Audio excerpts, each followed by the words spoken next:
വലിയ അഭിഷേകം കൊച്ചഭിഷേകമൊന്നുമില്ല, വ്യത്യസ്തമായിട്ടാണ്. അങ്ങനെ ചിന്തിക്കണം. വ്യത്യസ്തമായിട്ടാണ് ദൈവം ഓരോരുത്തരെയും അഭിഷേകം ചെയ്തിരിക്കുന്നത്. ബിജു CS പാസ്റ്ററെ അഭിഷേകം ചെയ്തത് എന്നെക്കാളും വലിയ അഭിഷേകമല്ല, അദ്ദേഹത്തെക്കാളും വലിയ അഭിഷേകമല്ല, പക്ഷെ വ്യത്യസ്ത അഭിഷേകമാണ്. ആ വ്യത്യസ്ത അഭിഷേകം തിരിച്ചറിയുന്ന ജനമാണ് അനുഗ്രഹിക്കപ്പെടുന്നത്. Praise God. അതിൻ്റെ ഒരു വലിയ പകർച്ച ഇന്ന് ഇവിടെ നടക്കുമെന്ന് ഞാൻ വിശ്വസിക്കുന്നു.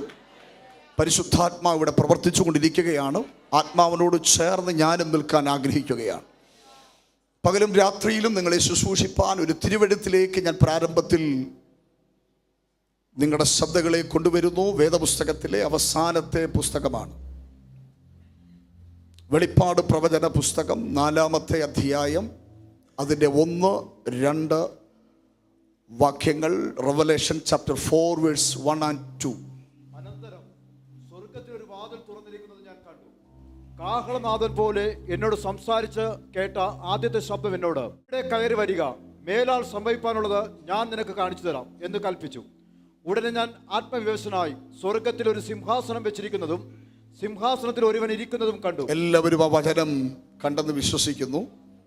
ചേർന്ന് നമ്മൾ ഒരുമിച്ചൊന്ന് വായിക്കാൻ പോവുകയാണ്. അനന്തരം സ്വർഗത്തിൽ ഒരു വാതിൽ തുറന്നിരിക്കുന്നത് ഞാൻ കണ്ടു.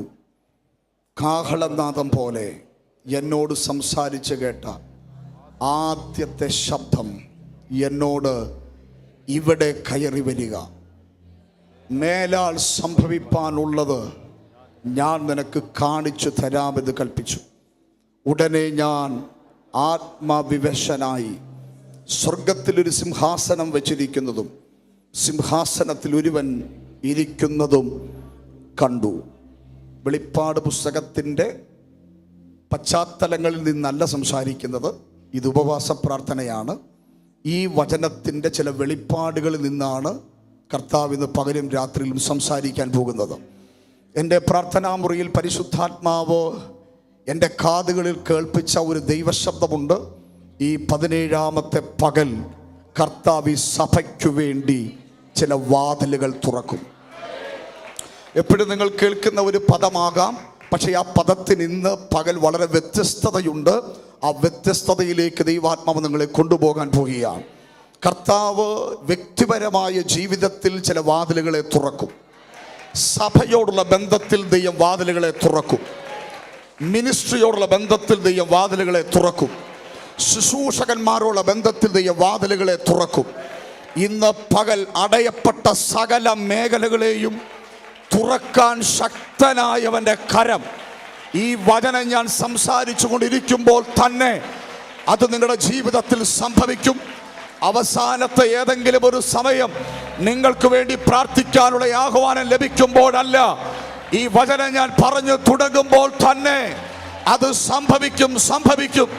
വിശ്വസിക്കുന്നവർ പറഞ്ഞേ, കർത്താവ് എനിക്ക് വേണ്ടി ഒരു വാതിൽ തുറക്കും.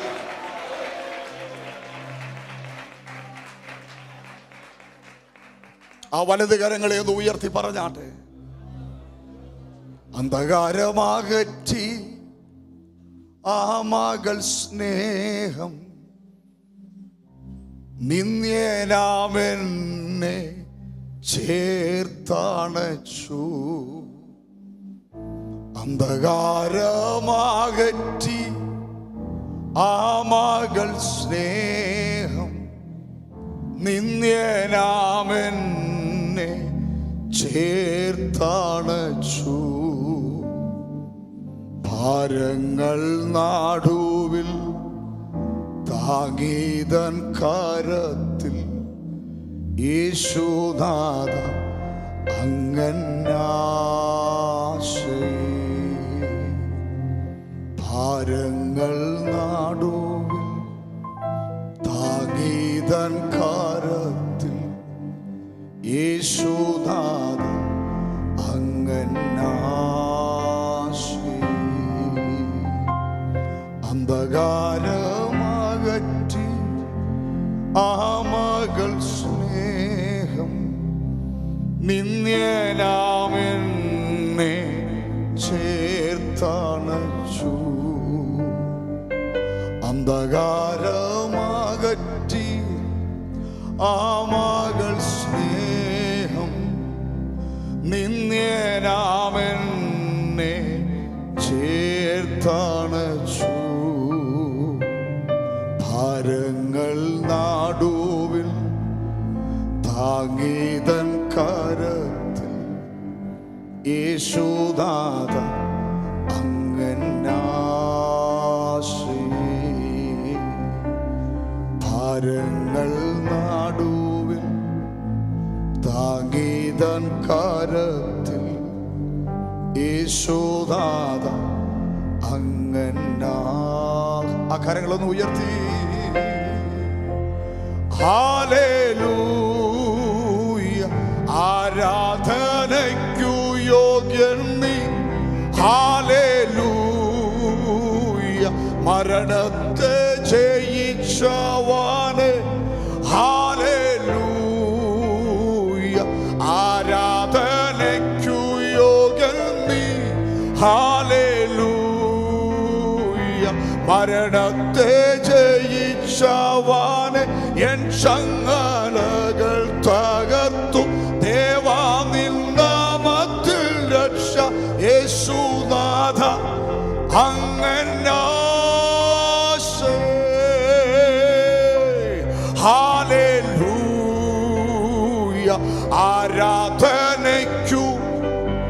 ഓ ഹല്ലേലൂയ, മരണത്തെ ജയിച്ച. ഒരിക്കൽ കൂടെ ഹല്ലേലൂയ, ആരാധനയ്ക്കു യോഗ്യൻ നീ. ഹല്ലേലൂയ, മരണത്തെ ജയിച്ചവനെ. എൻ ചങ്ങലകൾ തകർത്തു ദേവാ നിൻ നാമത്തിൽ രക്ഷ. യേശുനാഥ അങ്ങനാശ്രയേ. എല്ലാവരും പറഞ്ഞേ യേശുനാഥ. എല്ലാവരും വാ തുറന്ന് പറഞ്ഞു യേശുനാഥ അങ്ങനാ. ഓ യേശുനാഥ, ഓ ഞങ്ങളുടെ എല്ലാ ആശയങ്ങാണ് യേശുനാഥ.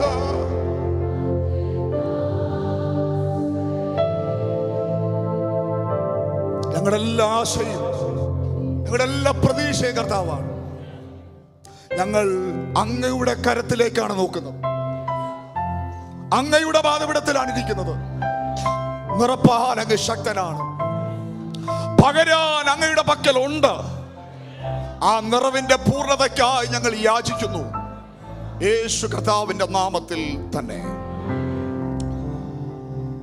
യോഹന്നാൻ അപ്പോസ്തലൻ എഴുതിയ പുതിയ നിയമത്തിലെ 5-ാമത്തെ പുസ്തകം. നമുക്ക് കൂടുതൽ വിശ്വാസികൾക്കും ഒത്തിരി പരിചയമില്ലാത്ത,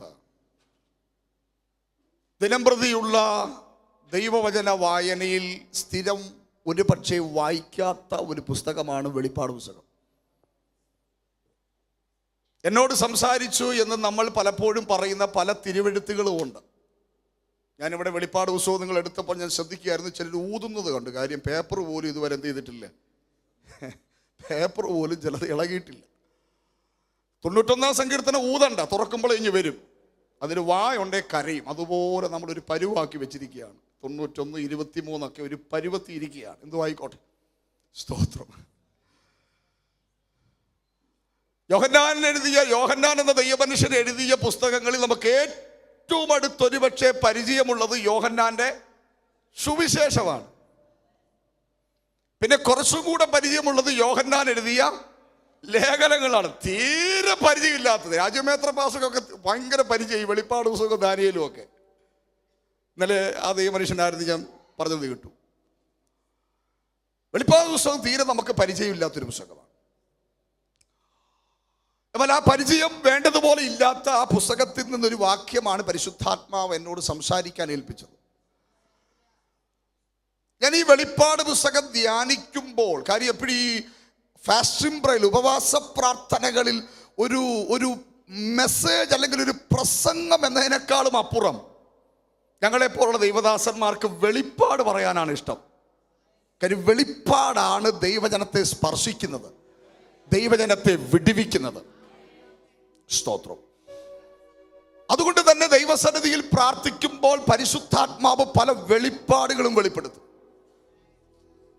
ഈ വെളിപ്പാട് പുസ്തകം മുഴുവനായി ഞാനൊന്ന് ധ്യാന വിഷയമാക്കിയപ്പോൾ ഈ വെളിപ്പാട് പുസ്തകത്തിനകത്ത് രണ്ട് പ്രധാനപ്പെട്ട വിഷയങ്ങൾ നമുക്ക് കാണാം.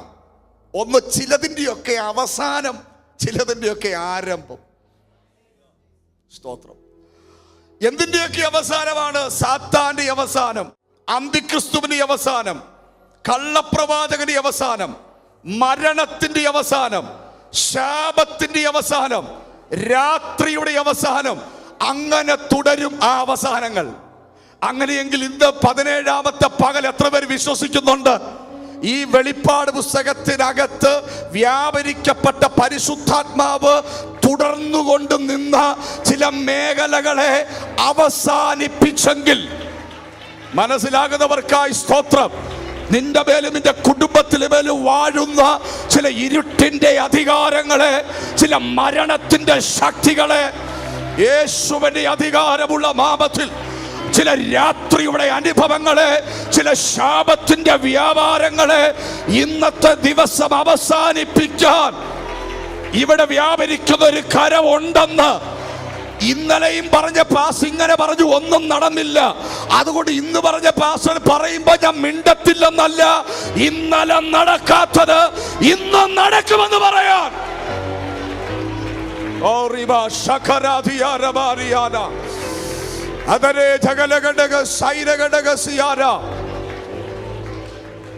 എത്ര പേർ അങ്ങനെ വിശ്വസിക്കുമെന്ന് എനിക്കറിയത്തില്ല. ഇന്നലെ പറഞ്ഞത് സംഭവിക്കാത്തത് ഇന്ന് സംഭവിക്കുമെന്ന് വിശ്വസിക്കുന്ന ദൈവജനം മാത്രമേ ദൈവപ്രവൃത്തി കാണത്തുള്ളൂ. പിശാചിന്റെ കാതുകളിൽ കൊണ്ടുവന്ന് വെറുതെയാ ഇതൊന്നും നടക്കാൻ പോകുന്നില്ല, കുറെ വർഷമായി കേൾക്കുകയാണെന്ന് ശത്രു പറയുന്നെങ്കിൽ, ഇന്ന് പകൽ ചിലരോട് ദൈവാത്മാവ് ശക്തമായ ആലോചന പറയാൻ പറയുന്നു.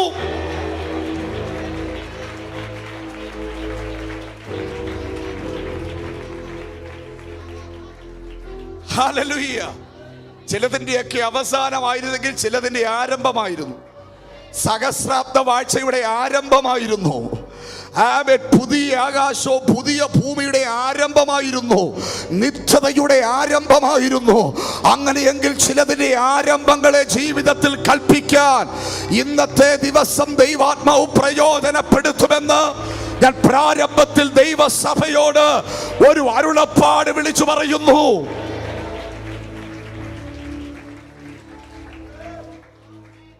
Praise God. യോഹന്നാൻ എന്ന ദൈവത്തിന്റെ മനുഷ്യൻ കാണുകയാണ്. എന്താണ് കണ്ടത്? സ്വർഗത്തിൽ ഒരു വാതിൽ തുറന്നിരിക്കുന്നത് താൻ കണ്ടു. സ്തോത്രം. ഈ വാതിൽ യോഹന്നാന് വേണ്ടി മാത്രം തുറന്ന വാതിലാ, വേറെ ആർക്കും വേണ്ടി അല്ല ഈ വാതിൽ തുറന്നേ. അതുകൊണ്ട് യോഹന്നാന് മാത്രമേ ഇത് കാണാൻ പറ്റത്തുള്ളൂ. ഇടത്താരെങ്കിലും ഉണ്ടെങ്കിൽ കാണാൻ പറ്റില്ല, വലത്തുണ്ടെങ്കിലും കാണാൻ പറ്റില്ല. ഇത് യോഹന്നാന് വേണ്ടി മാത്രം ദൈവം ഓപ്പൺ ആക്കിയ വാതില. സ്തോത്രം. ഞാനതിന്റെ ചില പ്രത്യേകതകളിലേക്കാണ് വരാൻ പോകുന്നത്. അപ്പൊ യോഹന്നാൻ എന്ന ദൈവ മനുഷ്യന് വേണ്ടി ഒരു വാതിൽ സ്വർഗത്തിൽ തമ്പുരാൻ ഓപ്പൺ ആക്കി, ഒരു വാതിൽ തുറന്നു. ഇത് പറഞ്ഞു വിടുമ്പോൾ അത്ര എളുപ്പമാണ് നമുക്ക് തോന്നും. യോഹന്നാന് വേണ്ടി തുറക്കപ്പെട്ട ആ വാതിൽ തുറന്നതിന്റെ പശ്ചാത്തലം ഒന്ന് ശ്രദ്ധിച്ചാലേ നമുക്കിതിന്റെ ആധികാരികത മനസ്സിലാകത്തുള്ളൂ.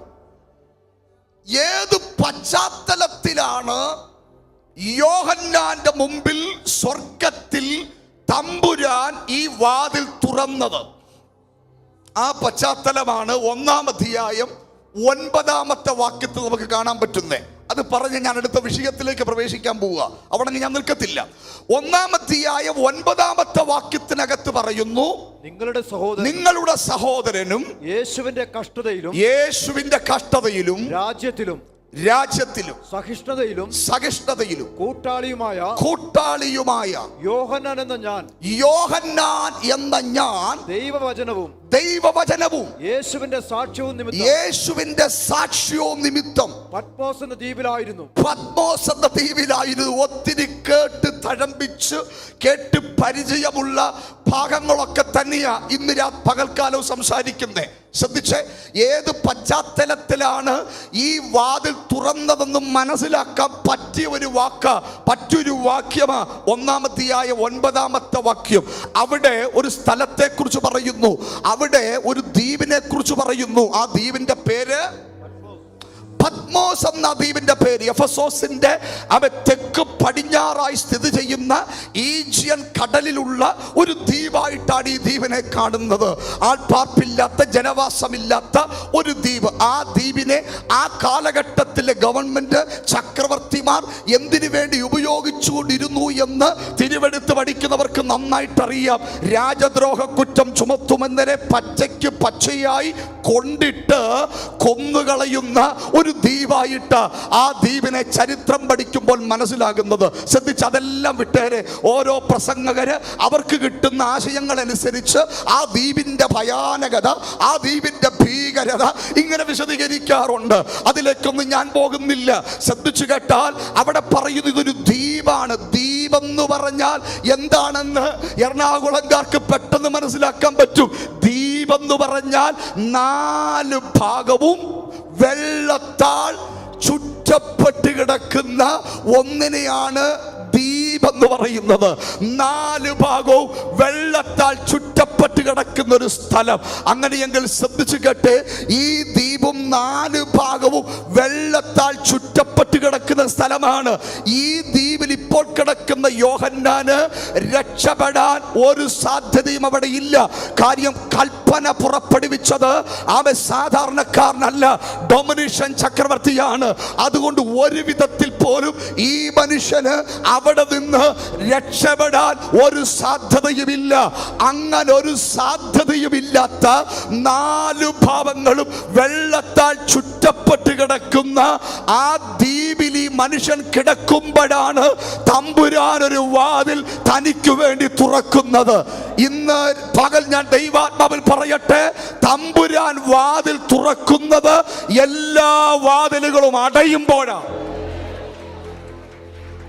4 ഭാഗത്തും തുറക്കപ്പെട്ട വാതിലിന്റെ അകത്ത് നിൽക്കുന്ന ഒരു വ്യക്തിയും ദൈവത്തിന്റെ തുറക്കപ്പെട്ട വാതിൽ കാണില്ല. പറഞ്ഞത് മനസ്സിലാകുന്നുണ്ടോ? ഉപവാസത്തിന്റെ 17-ാമത്തെ ദിവസവും നമ്മൾ പ്രാർത്ഥിക്കുന്നത്, കർത്താവേ, എന്റെ മുമ്പിൽ നിൽക്കുന്ന ഒരു വാതിലുകളും എന്ത് ചെയ്യല്ലേ. ബിജുപ്പാസോട് എന്നോടും ഒക്കെ ചോദിച്ചാൽ ഞങ്ങൾക്ക് പറയാൻ പറ്റും, പല വാതിലും അടഞ്ഞപ്പോഴാ തമ്പുരാൻ തുറന്ന വാതിൽ ഞങ്ങൾ കണ്ട്. മനസ്സിലാകുന്നില്ല നിങ്ങൾക്ക്? ഇവിടെ ഇരിക്കുന്ന നിങ്ങൾക്കും പലർക്കും അനുഭവം കാണത്തില്ലേ? പല വാതിലും അടഞ്ഞപ്പോഴാ തമ്പുരാന്റെ വാതിലുകൾ തുറന്നതെങ്കിൽ ചിലതൊക്കെ അടയും, ചിലതൊക്കെ അടയണം. യേശുവിന്റെ നാമത്തിൽ ജയമെടുക്കുക. എന്തിനാ അടയുന്നറിയോ? അവിടം കൊണ്ട് നിന്നെ തീർക്കാനല്ല. ഇവിടെ ആരെല്ലാം ഏതെല്ലാം വാതിൽ കൊട്ടിയടച്ചാലും പ്രാർത്ഥിക്കുന്ന ഒരു ദൈവപൈതലിന് തുറക്കുന്നൊരു വാതിൽ ഉയരത്തിലുണ്ടെന്ന് നിന്റെ രക്തബന്ധങ്ങളുടെ മടുവിൽ യേശുവിനൊന്ന് വെളിപ്പെടുത്താനാ. കുടുംബക്കാർ ഒറ്റപ്പെടുത്തിയവരും രക്തബന്ധങ്ങൾ മാറ്റി നിർത്തിയവരും കർത്താവിനെ അറിഞ്ഞതിന്റെ പേരിൽ അവൻ വീട്ടിൽ നിന്ന് ഇറക്കി വിട്ടവരും അവൻ അവകാശങ്ങൾ ലഭ്യമാകാതിരിക്കുന്നവരും ഒക്കെ ഒരുപക്ഷെ അവൻ ഈ ദൂത് കേൾക്കുന്നുണ്ടായിരിക്കാം. ഞാൻ ദൈവാത്മാവിൽ പറയട്ടെ, ആരെല്ലാം അടച്ചാലും അടയ്ക്കാൻ കഴിയാത്തൊരു വാതിൽ ഈ 17-ാമത്തെ പകലിൽ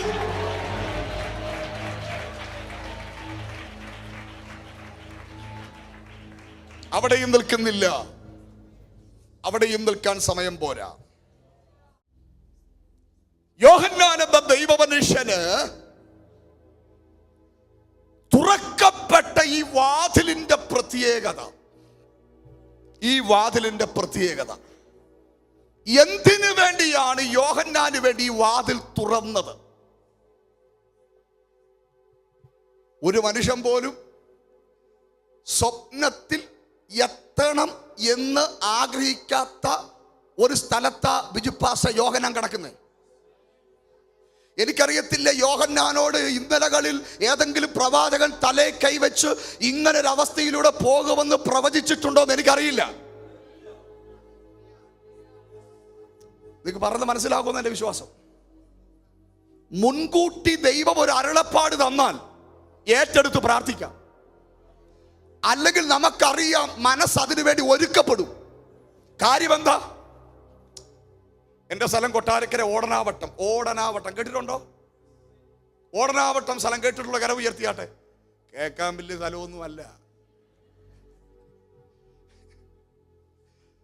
പാസ് കേട്ടിട്ടുണ്ട്. ഞങ്ങളുടെ കൺവെൻഷൻ തകർത്തയല്ലേ. ബിജുപ്പാസ് കേട്ടിട്ടുണ്ട്. ഈ ഓടനാവട്ടത്ത് ഞാനിപ്പോൾ ചർച്ച തുടങ്ങിയിട്ട് ഒരു 9 വർഷം കഴിഞ്ഞു. അപ്പൊ എൻ്റെ വീട് അവിടുന്ന് ഒരു 5 കിലോമീറ്ററും കൂടെ മാറിയ നെല്ലിക്കുന്നം എന്ന് പറയുന്ന സ്ഥലം. അത് കേട്ടിട്ടുള്ളവർ, ഓടനാട്ടം കേൾക്കാത്തവരാ നെല്ലിക്കുന്നം കേൾക്കുന്നത്. നെല്ലിക്കുന്നുണ്ട്, അത് വേറെ. നെല്ലിക്കുന്നം കേൾക്കത്തില്ല. ഒക്കെ കൊച്ചു കൊച്ചു ചെറിയ ചെറിയ സ്ഥലങ്ങളാണ് നെല്ലിക്കുന്നം. എന്നെ കണ്ടാൽ തന്നെ അറിയത്തില്ല. സ്വത്രം പറഞ്ഞാട്ടെ. അപ്പൊ ഈ സൂം മീറ്റിംഗ് ഒക്കെ കോവിഡ് സമയത്ത് നടന്നപ്പം വിദേശത്തിരുന്നൊരു സഹോദരി ഗൂഗിളിൽ തപ്പുകയാണ് ഓടനാവട്ടം എവിടെയാണ്. അപ്പൊ അവരടുത്തിരിക്കുന്നവരോട് പറയും, ഇത് ഏത് പാണ്ഡിത്തിട്ടയിലെ ഓടനാവട്ടം. സ്വത്രം എന്ന് പറഞ്ഞ സഹോദരി ഇപ്പൊ എല്ലാ വർഷവും ഓടനാവട്ടത്ത് നടക്കുന്ന ഉപവാസ പ്രാർത്ഥന ദൈവം വിദേശത്ത് കൊണ്ടുവന്ന് ഇരുത്തുക, കൃപ പ്രാപിച്ചു വിടുക. സ്തോത്രം സ്തോത്രം. അപ്പോൾ ശ്രദ്ധിച്ചേ, ഓടനാവട്ടം എന്ന് പറയുന്ന ആ ചെറിയ ഗ്രാമത്തിലാണ് ഞാനിപ്പോൾ കർത്താവിന് വേല ചെയ്തുകൊണ്ടിരിക്കുന്നത്. ദൈവത്തിൻ്റെ പ്രവർത്തികൾ വ്യത്യസ്ത രീതിയിൽ, വ്യത്യസ്ത ഒരു കമ്മ്യൂണിറ്റിയുടെ ഇടയിൽ, വ്യത്യസ്ത സാഹചര്യങ്ങളുടെ ഇടയിൽ ദൈവം തൻ്റെ പ്രവൃത്തി വെളിപ്പെടുത്തിക്കൊണ്ടിരിക്കുക. എന്തോ പറഞ്ഞു വന്നപ്പോൾ ഓടനാവട്ടം കയറി, അതെന്താന്ന് പോയി. സ്തോത്രം. ശ്രദ്ധിച്ചേ, ഇവിടെ യോഹന്നാൻ എന്ന ദൈവത്തിന്റെ മനുഷ്യൻ ഇപ്പോൾ എത്തി നിൽക്കുന്ന പശ്ചാത്തലം കയറി വിട്ടുപോയതാ. അപ്പൊ കഴിഞ്ഞ ദിവസം അവിടെ ഓർത്തഡോക്സിൽ പോകുന്ന 39 വയസ്സുള്ളൊരു യൗവനക്കാരൻ, സാബു എന്ന പേര്, എന്നോട് നല്ല സ്നേഹമുള്ളൊരു സഹോദരനാണ്. അവിടെ സ്വന്തമായിട്ട് ഒത്തിരി കടകളുണ്ട്, തടിയുടെ ബിസിനസ് ഉണ്ട്, വലിയൊരു മനുഷ്യനാണ്. 39 വയസ്സേ ഉള്ളൂ. 10-15 വർഷങ്ങൾ കാത്തിരുന്ന് ഇരട്ട കുഞ്ഞുങ്ങളെ ഇപ്പൊ കിട്ടി. 6 മാസമായിട്ടില്ല. സാബു രാത്രിയിൽ കിടന്നുറങ്ങി. 5 മണിക്ക് എഴുന്നേക്കേണ്ട സാബു എഴുന്നേറ്റില്ല. 6 മണിക്ക് എഴുന്നേക്കേണ്ട സാബു എഴുന്നേറ്റില്ല. 7 മണിയായപ്പോൾ വീണ്ടും വിളിച്ചു, എഴുന്നേറ്റില്ല. കതവ് തല്ലിപ്പൊളിച്ച് അകത്ത് കയറിയപ്പോൾ നെഞ്ചത്ത് കൈവച്ച് മരിച്ചു കിടപ്പുണ്ട്. സൈലന്റ് അറ്റാക്ക് ആയിരുന്നു. പോയി. അവിടെ ചെന്നപ്പോ അവിടുത്തെ ആ മാതാവും ആ സഹോദരിയും ഒക്കെ, പാസ്റ്ററേ, ഒട്ടും പ്രതീക്ഷിച്ചില്ലല്ലോ പാസ്റ്ററേ, കുഞ്ഞുങ്ങളെ കണ്ട് കൊതി തീർന്നില്ലല്ലോ, ഇതെന്റെ ജീവിതത്തിൽ വരുമെന്ന് പറഞ്ഞത് കേട്ടോ നിങ്ങൾ? ഒട്ടും പ്രതീക്ഷിച്ചില്ലല്ലോ ഇതെന്റെ ജീവിതത്തിൽ കടന്നു വരുമെന്ന്. ഈ 17ാമത്തെ പകലിൽ പേടിപ്പിക്കുന്നത് കേട്ടപ്പെടുന്നത് എല്ലാം ഇവിടെ കൃപയും പോയി, കൃപാപരവും പോയി, വെളിപ്പാടും പോയി, അഭിഷേകവും പോയി, എല്ലാം പോയി. പോയതെല്ലാം ഞാൻ പറയട്ടെ. സ്വത്രം പറഞ്ഞാട്ടെ. സ്വത്രം. ഹല്ലേലൂയ. ശ്രദ്ധിച്ചേ പ്രിയരെ, ശ്രദ്ധിച്ചേ. ഒട്ടും പ്രതീക്ഷിക്കാത്ത, ഒരിക്കലും ഇങ്ങനൊരു സ്ഥലത്ത് എത്തുമെന്ന്, ഇങ്ങനൊരു സാഹചര്യത്തിൽ എത്തുമെന്ന് പ്രതീക്ഷിക്കാത്ത എന്തെല്ലാം വിഷയങ്ങൾ ഒന്ന് അയവിറക്കിയ നിന്റെ ജീവിതത്തിൽ കൂടെ കയറി ഇറങ്ങി. അങ്ങനെ കയറി ഇറങ്ങിയ വിഷയത്തിന് നടുവിൽ ലോക മനുഷ്യൻ തകർന്നു തരിപ്പണമായപ്പോ നീ പ്രതീക്ഷിക്കാത്ത വിഷയങ്ങൾ നിന്റെ ജീവിതത്തിനും നിന്റെ കുടുംബത്തിനും നിന്റെ തലമുറയ്ക്കും നേരെ ഇടിച്ചു കയറിയിട്ടു. ഇന്ന് പകലിൽ ഇവിടെ ദൈവത്തെ ആത്മനിറവിൽ നിനക്ക് ആരാധിക്കാൻ പറ്റുന്നെങ്കിൽ, എല്ലാവർക്കും വന്ന വിഷയം നിനക്ക് വന്നാൽ അതിനെ ജയിച്ചുമിക്കാനുള്ള കൃപ.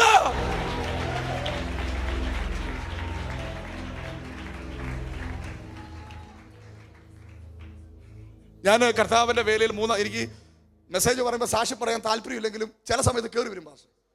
ചില സമയത്ത് കയറി അങ്ങ് വരും. സ്തോത്രം. കാര്യം മെസ്സേജ് പറഞ്ഞാൽ തീരത്തില്ല. അവസാനം കുറച്ച് നേരം പ്രാർത്ഥിക്കണ്ടേ, 3:45 ആകുമ്പോൾ തീർക്കണ്ടേ. സ്തോത്രം പറഞ്ഞാട്ടെ. അയ്യോ, തമാശയൊന്നും ഞാൻ പറഞ്ഞില്ലല്ലോ.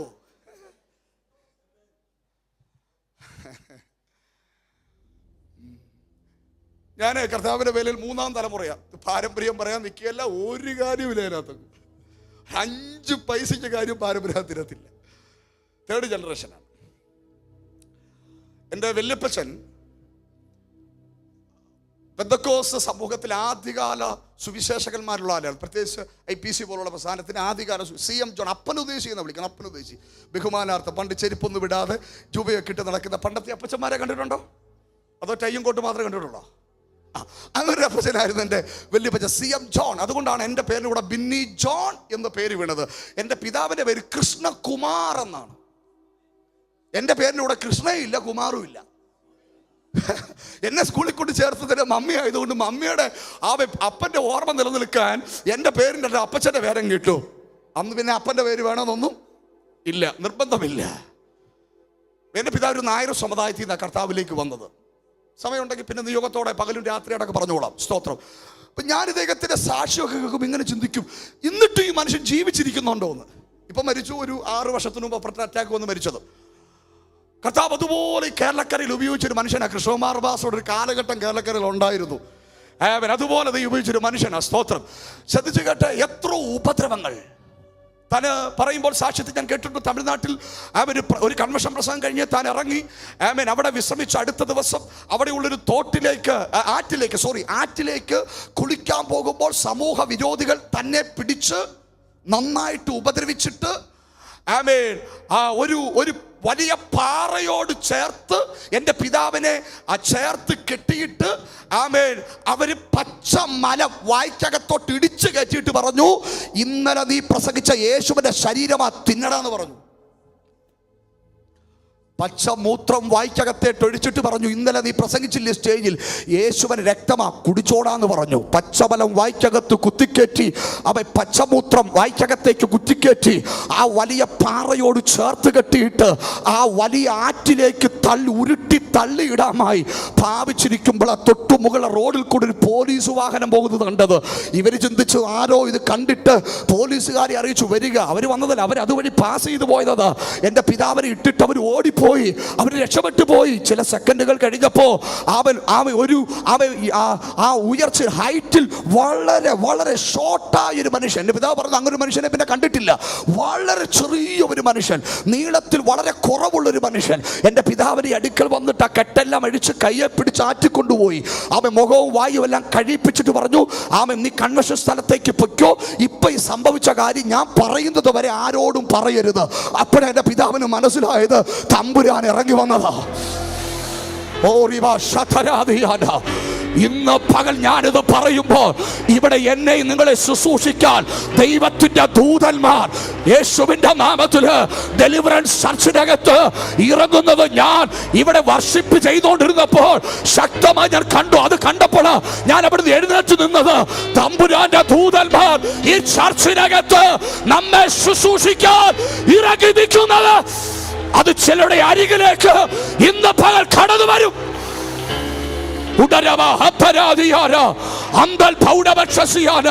ഇന്ന് നീ ഇവിടെ ആരാധിച്ചു കൊണ്ടിരിക്കുമ്പോൾ ഒരു ഏഞ്ചൽസ് മിനിസ്ട്രി നിന്റെ വീട്ടിൽ നടക്കും, നിന്റെ ഭവനത്തിൽ നടക്കും.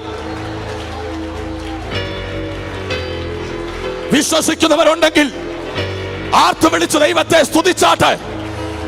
നിനക്ക് പോകാൻ പറ്റാത്തടത്ത്, നിനക്ക് എത്താൻ പറ്റാത്തടത്ത്, നിന്റെ കരം ബലഹീനമായിരിക്കുന്നിടത്ത് ഈ 17ാമത്തെ പകലിൽ ദൈവത്തിന്റെ ദൂതൻ ഇത് ഞാൻ പറയുമ്പോൾ ആരെയൊക്കെ അത് തൊടുന്നുണ്ട്. ആ തൊടുന്നവരെ ലക്ഷ്യമാക്കി, അവരുടെ ഭവനം ലക്ഷ്യമാക്കി, അവരുടെ കുടുംബം ലക്ഷ്യമാക്കി ഇന്ന് പകൽ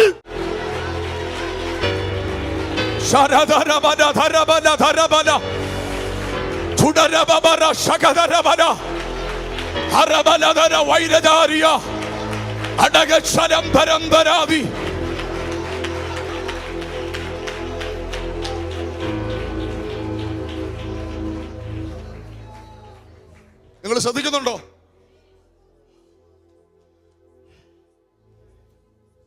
നിങ്ങളൊക്കെ വളരെ വ്യത്യസ്തമായ ഒരു കമ്മ്യൂണിറ്റിയാ എൻ്റെ ചർച്ച്. വിദ്യാഭ്യാസം ഇല്ലാത്ത, മലയാളം പോലും എഴുതാനും വായിക്കാനും അറിയാത്ത ഒത്തിരി വിശ്വാസികളുടെ പാസ്റ്ററാണ് ഞാൻ. സ്തോത്രം. എൻ്റെ കൂടെ വന്നൊരു സഹോദരനുണ്ട്, അനീഷ്. കരപ്പൊക്കിയ മോനെ, കഞ്ചാവ് മേടിച്ച് കള്ളു മേടിച്ച് റോഡിൽ കൂടെ നടന്നതാ, തമ്പുരാൻ തൊട്ടതാ. ഒത്തിരി പേരെ ദൈവാത്മ സ്നേഹിക്കുന്നുണ്ട്. ഒരു വ്യത്യസ്ത കമ്മ്യൂണിറ്റിയാണ്, വ്യത്യസ്ത കമ്മ്യൂണിറ്റിയാണ്. പക്ഷെ ഒരു മീറ്റിംഗ് കാണുന്നുണ്ടായിരിക്കാം. ദൈവം അനുഗ്രഹിക്കട്ടെ. ജാതികളിൽ നിന്ന് ഹൈന്ദവ സമൂഹത്തിൽ നിന്നൊക്കെ വരുന്ന വലിയൊരു കൂട്ടം ദൈവമക്കൾ. അതുകൊണ്ട് തന്നെ ഈ പൈശാചിക വിഷയങ്ങളെ അങ്ങനെയുള്ള ഇടങ്ങളിൽ കൂടുതൽ ദൈവദാസന്മാർക്ക് കൈകാര്യം ചെയ്യേണ്ടി വരും. എൻ്റെ ജീവിതത്തിൽ ഞാൻ മനസ്സിലാക്കിയിട്ടില്ലാത്ത ഒത്തിരി കാര്യങ്ങൾ എനിക്ക് മനസ്സിലാക്കാൻ അവസരം കിട്ടിയത് ഞാൻ സഭ തുടങ്ങിയപ്പോഴാ. ഹല്ലേലൂയ. ഒത്തിരി കാര്യങ്ങൾ ഒന്നുമല്ലേലും ഞാനൊന്ന് ഒതുങ്ങി. നിങ്ങളുടെ കാര്യമല്ലല്ലോ, നിങ്ങളൊന്നും ഒതുങ്ങിയിട്ടില്ലല്ലോ 17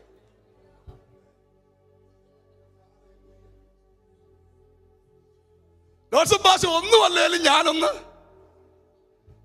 ഇവരൊക്കെ ഇല്ലേ ആൾക്കാർ എന്നെ പൊതിക്കുന്നു വെച്ചാൽ മതി. സത്യം പറഞ്ഞ താഴാൻ പഠിച്ചതും ക്ഷമിക്കാൻ പഠിച്ചതും വിട്ടുവീഴ്ച ചെയ്യാൻ പഠിച്ചതും ചെയ്യാത്ത തെറ്റിന് സോറി എന്ന് പറയാൻ പഠിച്ചതും. പക്ഷേ പാസ്റ്റേ അവിടെ ഒന്ന് താണപ്പോ, ഞാനൊന്ന് നുറങ്ങിയപ്പോൾ അഭിഷേകത്തെ ലെവൽ വർദ്ധിച്ചു.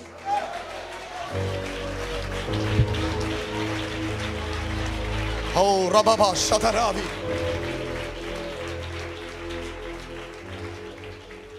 നിങ്ങൾ വായിച്ചിട്ടില്ലേ? യേശു അപ്പത്തെ എടുത്ത് വാഴ്ത്തി നുറുക്കി. ഏത് പള്ളിയില്ല? യേശു അപ്പത്തെ എടുത്ത് പിന്നെ ഒരവസരം കൂടെ, 3 അവസരമേ ഉള്ളൂ. ഇനി മിണ്ടത്തില്ല. ഞാൻ എൻ്റെ സഭയിൽ നിൽക്കുന്ന പോലൊക്കെ നിൽക്കുക. സ്വതന്ത്രം പറഞ്ഞാൽ ഞാനിവിടെ ഇങ്ങനെ മസലൊക്കെ പിടിച്ച് വചനം പറഞ്ഞിട്ട് പോകണമെന്ന് ആഗ്രഹിച്ച പറ്റുന്നില്ല. നിങ്ങളുടെ ദൈവാത്മാവ് ഇരിക്കുന്ന സൈഡിലോട്ട് അങ്ങ് പോവുക. കൂടെ വരുമല്ലേ? യേശു അപ്പത്തെ എടുത്ത് 5 അപ്പം, അതിന്റെ ഭാഗം ഈ പറയുന്നേ. അപ്പത്തെ എടുത്ത് തെറ്റി. അപ്പത്തെ അല്ല വാഴ്ത്തുന്ന ദൈവത്തെ. ഒരാമേൻ പറ. ഇനിയെങ്കിലും ഈ കൊട്ടത്തെറ്റ് പറയാതിരിക്കേ. ഇവരൊന്നും പറഞ്ഞിട്ടില്ല കേട്ടോ, ഇവര് കറക്റ്റാ പറഞ്ഞു. സ്വോത്രം. ചിലർ മരിച്ചു കിടക്കുമ്പോൾ ചില ഉദ്ദേശിമാര് പറഞ്ഞു കേട്ടിട്ടില്ല, കർത്താവേ വാഴ്ത്തി. കത്തി കിടക്കുന്ന പുള്ളിയാന്ന വാഴ്ത്തുന്നേ. അല്ല, നുറുക്കുന്നു കൂടെ പറയുന്നു. ദൈവത്തെ വാഴ്ത്തി അപ്പത്തെ നുറുക്കി. ലൂക്കോസ് വിഷയത്താൻ തോന്നുന്നു അതിനകത്തൊരു ഭാഗം കിടക്കണ്ട, എടുക്കണ്ട. യേശു അപ്പത്തെ എടുത്ത് അനുഗ്രഹിച്ച് നുറുക്കി. അങ്ങനെ തന്നെ കിടക്കുന്നേ, അനുഗ്രഹിച്ച്. അങ്ങനെ ആ വാക്ക് ലൂക്കോസ് വിശേഷത്തിൽ 9 അധ്യായത്തിൽ തോന്നുന്നു. യേശു അപ്പത്തെ എടുത്ത് അനുഗ്രഹിച്ച് നുറുക്കി. ആ വചനം പഠിച്ചപ്പോൾ ഒരു കാര്യം മനസ്സിലായി കേട്ടോ. കർത്താവിന്റെ ഈ അനുഗ്രഹത്തിനകത്തൊരു നുറുക്കമുണ്ട്. കർത്താവിന്റെ അനുഗ്രഹത്തിൽ വെച്ചടി കയറ്റം മാത്രമല്ല, യേശുവിന്റെ രക്തത്താൽ ജയമെടുക്കുക. കഷ്ടതയില്ലെന്നൊക്കെ പ്രസംഗിക്കുന്ന പ്രസംഗമുണ്ട്, ഞാൻ ആമേൻ പറയത്തില്ല. അതിന്റെ തീയിലൂടെ കുരുത്തവനാ ഞാൻ. അതിന്റെ പ്രതിസന്ധിയുടെ വളർന്നു വന്നവനാ എന്റെ കുടുംബം. ഇന്ന് പകൽ ഞാൻ പറയട്ടെ കുഞ്ഞേ, കർത്താവിന്റെ അനുഗ്രഹത്തിനകത്തൊരു നുറുക്കമുണ്ട്.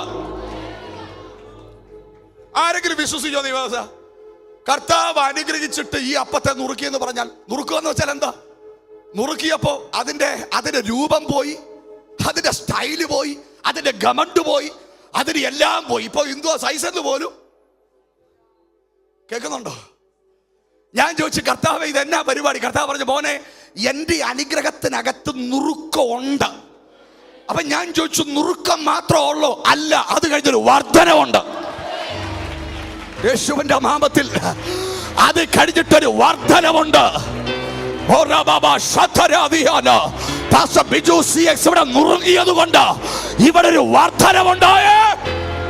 അതുകൊണ്ട് തനിക്കൊരു തലമുറ അഭിഷേകനായേ.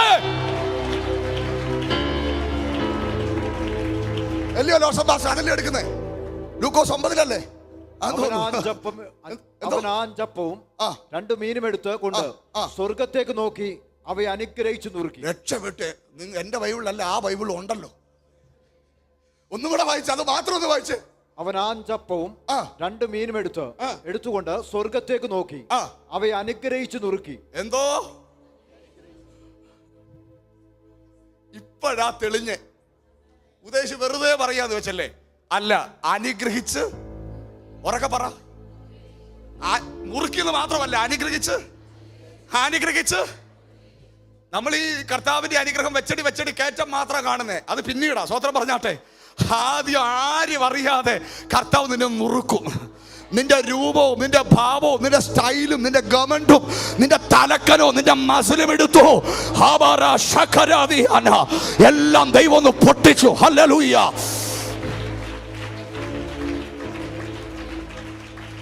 Oh, Jesus name, Jesus name. Yes, Pastor, ഉപവാസ പ്രാർത്ഥനയിൽ നടക്കുന്ന ഏറ്റവും വലിയ മിനിസ്ട്രി അത്. ഞാൻ ഒന്നും അല്ലാതാകുന്നത്, യേശുവിൽ എല്ലാമായി തീരുന്നത്.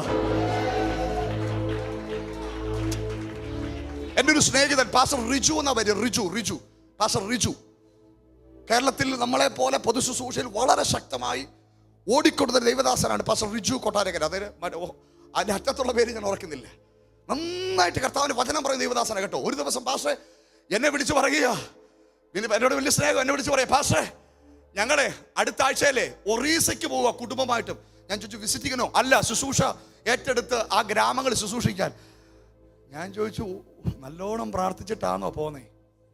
ഹിന്ദി അറിയോ? ഇല്ല. ഭാര്യക്കറിയോ? ഇല്ല. പിള്ളേർക്കറിയോ? ഇല്ല. പിന്നെന്തോ അറിയാം? കർത്താവ് പറഞ്ഞെന്നറിയാം.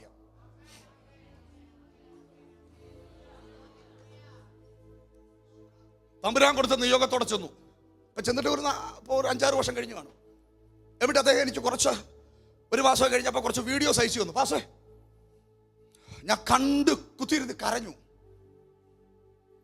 പോകുന്ന വഴിയിൽ ഭാഷ അറിയാവുന്ന ഒരാളെ കൂടെ കൂട്ടിയിട്ടാ പോന്നേ. പോകുന്ന വഴിയിൽ 4 പേര് കൂടുന്ന ഒരു സ്ഥലം കാണുമ്പോൾ അവിടെ നിൽക്കും. ആ പെരുവെയിലത്ത് നിന്ന് യേശുവിനെ പറയും. ആൾക്കാർ ഓടിക്കൂടും, ക്യാൻസറുകൾ പൊട്ടി ഒഴുകും. ഓ റബബ ശതറ.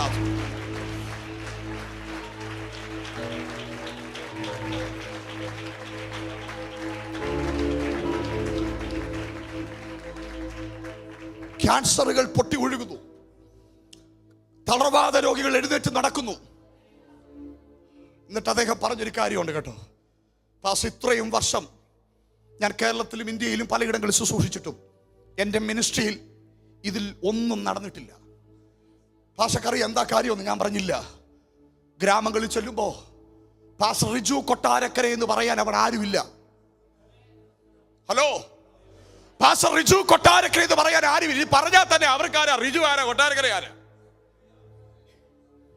ഏറ്റവും കൂടുതൽ ഗ്രാമങ്ങളിലേക്ക് പോകാൻ ഈ നാടുകൾ ദൈവം എനിക്ക് കൃപ തന്നുകൊണ്ടിരിക്കുക. പാസ്റ്റർ, ഞാൻ കഴിഞ്ഞ ദിവസം ജമ്മുവിലും രാജസ്ഥാനിലും ബീഹാറിലും ഒക്കെ മിഷൻ യാത്രകളിലായിട്ട് ആരും വിളിച്ചിട്ടല്ല തമ്പുരാനോട് ചോദിച്ചൊരു ചോദ്യമുണ്ട്. കിട്ടുന്ന അഭിഷേകവുമായിട്ട് കൊട്ടാരങ്ങളിൽ മാത്രം പോയാൽ മതിയോ?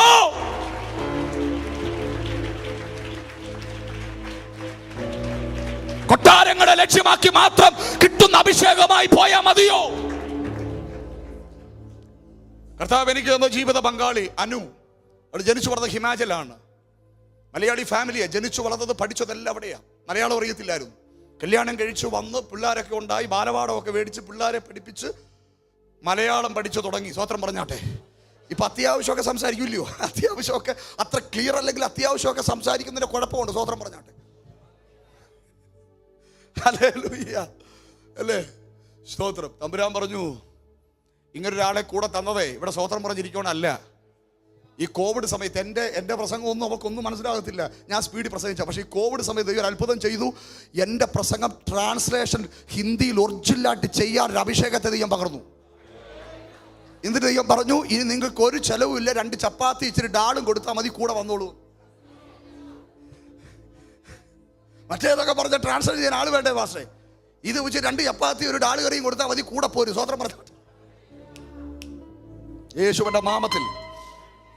അപ്പൊ എന്നോട് പാസ്റ്റർ റിജു പറഞ്ഞൊരു കാര്യം, പാസ്റ്ററെ അവ ഇവിടെ പരിചയപ്പെടുത്താൻ ആരുമില്ല, സോ എന്ന് പറയാൻ ആരുമില്ല, സ്തോത്രം ഇൻട്രൊഡ്യൂസ് ചെയ്യാൻ ആരുമില്ല. ഇൻട്രൊഡ്യൂസിനകത്തൊക്കെ ഒരു കാര്യമുണ്ട്. സ്വത്രം പറഞ്ഞാട്ടെ, ആ കേരളത്തിലെ ചെലവാകത്തുള്ളൂ അല്ലേ? നമ്മളൊക്കെ അനുഭവിക്കുന്നത്. ഞാൻ ഒരു രാജ്യത്ത് പോലും പോകാതിരിക്കുന്ന സമയത്ത്, ഇപ്പോഴല്ല നേരത്തെ, ഒരു രാജ്യത്ത് പോലും പോകാതിരിക്കുന്ന സമയത്ത് നമ്മൾ ഈ മീറ്റിങ്ങിന് ചെല്ലുമ്പോൾ അവിടുത്തെ ഉദ്ദേശിച്ച് പറയുക, ലോകത്തിന് വിവിധ ഭൂഖണ്ഡങ്ങളിൽ, സ്വത്രം പറഞ്ഞാട്ടെ, വിവിധ രാജ്യങ്ങളിൽ കർത്താവിന് വേണ്ടി ഉപയോഗിച്ചു. ഞാൻ ചിന്തിക്കുക, എന്നെ കുറിച്ചാണ് ഞാൻ ഇന്ത്യ വിട്ട് എങ്കും അന്ന് പോയിട്ടില്ല. പറഞ്ഞത് മനസ്സിലാ, കേൾക്കുന്നവർക്കൊരു സുഖം. സ്വത്രം പറഞ്ഞാട്ടെ. ഇതിനകത്തൊന്നും വല്ല തമ്പുരാൻ ഇറങ്ങുന്നേ. യേശുവിന്റെ നാമത്തിൽ ജയമെടുക്കുന്നു. അഭിഷേകമുള്ളവരെ കണ്ടാൽ തിരിച്ചറിയാൻ കൃപ പ്രാപിക്കുന്നവർ എഴുന്നേറ്റ് വരട്ടെ.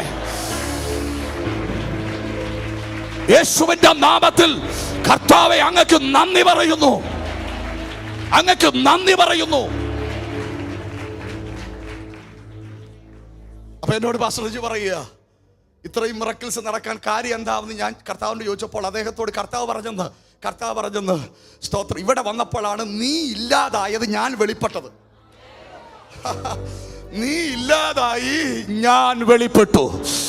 ഞാൻ വെളിപ്പെട്ടാൽ തെരുവുകളിൽ വിടുതൽ നടക്കും, റോഡുകളിൽ അത്ഭുതം നടക്കും. ബസ്സിനകത്ത് ദൈവാത്മാവരോട് പറയുന്നു, അതര ദൈവസഭയെ, ഇതിനകത്തിന് ഒതുങ്ങിയിരിക്കുന്ന ഒരു ഉപവാസം അവസാനിച്ചു. ആത്മാവ് പറയുകയാണ്, സഭയെ ദൈവം പുറത്തേക്ക് ഇറക്കുന്നു. ആരും മൂവ് ചെയ്യാത്ത, ആരും സഞ്ചരിക്കാത്ത, ആരും യാത്ര ചെയ്യാൻ മടിക്കുന്ന ചില ഇടങ്ങളിലേക്ക് ദൈവാത്മാവ് ചില പുതപ്പുകളെ ചില വിടാൻ പോവുക. ഇത് എറണാകുളമാണെന്ന് എനിക്കറിയാം. പക്ഷെ ഇന്നത്തെ മീറ്റിംഗില് നോർത്ത് ഇന്ത്യൻ മിനിസ്ട്രിക്ക് വേണ്ടി ദൈവം ചിലരെ വാതിരിക്കും. ദശാംശമില്ല, ഓഫറിംഗ് ഇല്ല, പേര് പറയാൻ ആരുമില്ല. ദൈവം നിന്നെ ചിലരെ എഴുന്നേൽപ്പിക്കാൻ പോകുന്നു. ദൈവസഭയെ ദൈവം എഴുന്നേൽപ്പിക്കാൻ പോകുന്നു. പ്രാർത്ഥിച്ച് ചിലവിനെ അയക്കാൻ പോകുന്നു.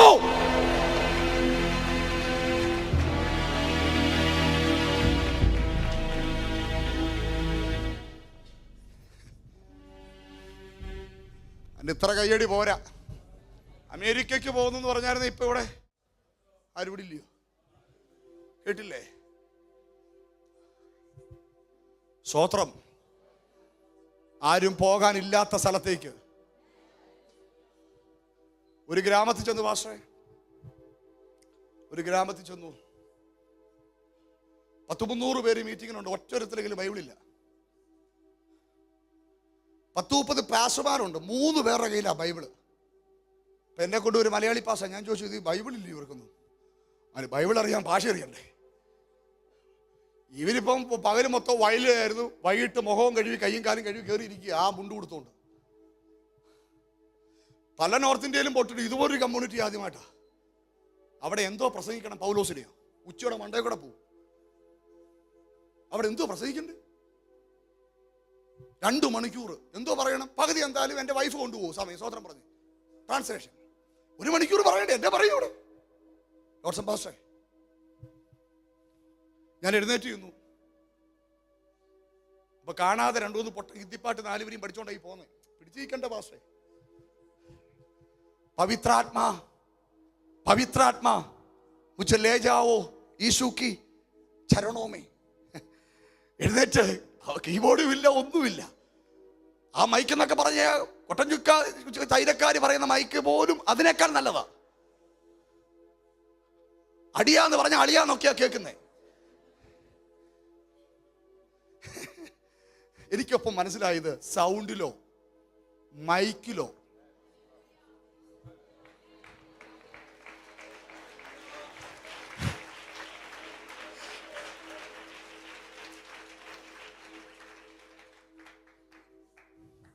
ഞാൻ പലപ്പോഴും ചിന്തിക്കും. ലോട്ട്സം പാസ്റ്റൊക്കെ ഇങ്ങനെ ഓടുമ്പോൾ ഞാൻ സത്യം പറഞ്ഞ അസൂയ കൊണ്ടല്ല, ഞാൻ ചിന്തിച്ചോണ്ട് ഇങ്ങനെക്കാളും പാടുന്ന എത്രയോ പേരുണ്ട്, ഞാൻ പാടുമല്ലോ. ചുമ്മാ ചിന്തിച്ചിട്ടുണ്ട്. അപ്പൊ തമ്പുരാണ് പറയുക, പാട്ടിലൊന്നുമല്ല, ഞാൻ ചിലത് പകർന്നോണ്ടാ. അങ്ങനെ ഇന്ന് പകൽ ദൈവം ചിലത് പകരും.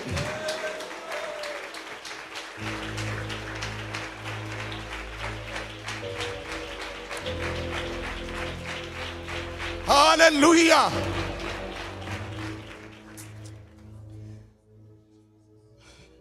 ഈ ദാവീദ് യഥാർത്ഥത്തിൽ കിന്നരം വായിക്കാൻ പ്രൊഫഷണലിസ്റ്റ് ആയിരുന്നോ? അല്ല. പുള്ളിയുടെ അപ്പൻ കിന്നരിസ്റ്റ് അല്ല, പിള്ള ചേട്ടന്മാര് കിന്നരിസ്റ്റ് അല്ല. കീബോർഡ് വായിക്കുന്നതിന് കീബോർഡിസ്റ്റ്, ഗിറ്റാർ വായിക്കുന്നതിന് ഗിറ്റാർ തബല വായിക്കുന്നതിന്, അപ്പൊ കിന്നരം വായിക്കുന്ന ആൾക്ക് കിന്നര സ്റ്റൈൽ. ഇപ്പൊ നിങ്ങൾ ചിരിക്കാനാണ്.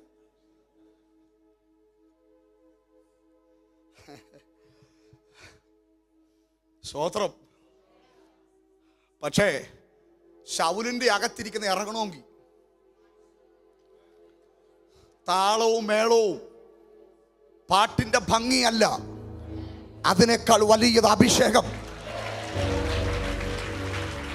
നീ വീട്ടിൽ ആ പറവറക്കുന്ന സൗണ്ടിനകത്ത് സ്തോത്രഗീതം പാടുക. നീ മനമേ കർത്തൻ ജയം നൽകിടും നിശ്ചയമേ.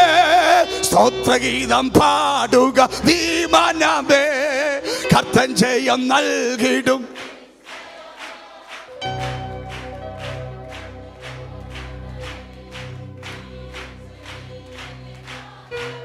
ഓ താഴ്ചയിൽ,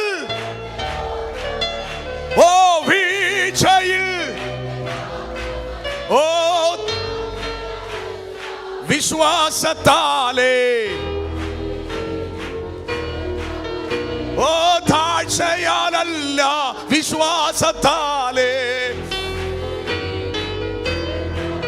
മതി ഇതങ്ങോട്ടും ഇങ്ങനങ്ങോട്ടും നീ 4 വരി ഇരുന്ന് ആത്മാവിൽ പാടിയാ മതി. ദുരാത്മ മണ്ഡലങ്ങൾ ഇളകും.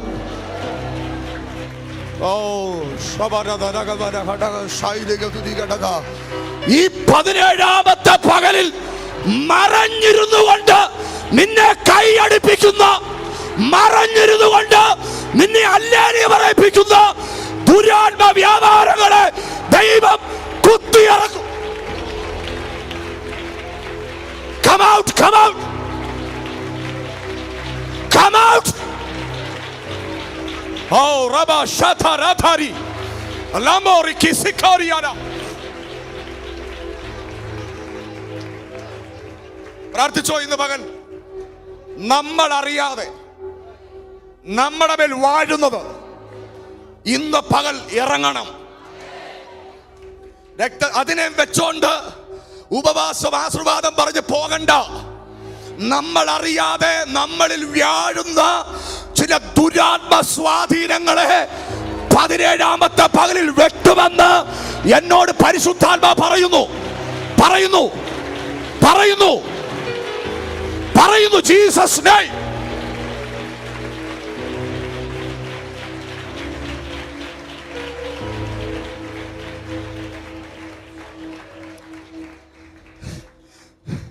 ചിലരത് പ്രാർത്ഥിക്കത്തില്ല കേട്ടോ. പക്ഷേ ഞാൻ ഇവിടുത്തെ എത്ര വർഷമായ ആളാണെന്നറിയോ? അങ്ങനെ വല്ലതും സംഭവിച്ച് ആൾക്കാരെല്ലാം കണ്ടാൽ പിന്നെ എൻ്റെ ഉള്ള ഇമേജ് പോകത്തില്ലേ?